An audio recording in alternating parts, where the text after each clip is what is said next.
আসসালামু আলাইকুম। আমি মোহাম্মদ সাদাত খান সোহেল, অকুপেশন নিয়ে কথা বলি।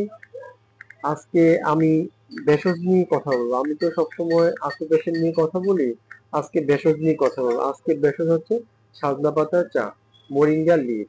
আপনারা এই চাটা দিনে 2 বেলা পান করবেন। এই চা পান করার উপকারিতা হচ্ছে আপনার ব্লাড প্রেশারটাকে নিয়ন্ত্রণ রাখবে, ক্যান্সার প্রতিরোধ করবে, আবার ঘুমের সমস্যা দূর করবে, আবার রোগ প্রতিরোধ ক্ষমতা বৃদ্ধি করবে, ক্যান্সার প্রতিরোধ করবে। চাটা দিনে পান করবেন 2 বেলা।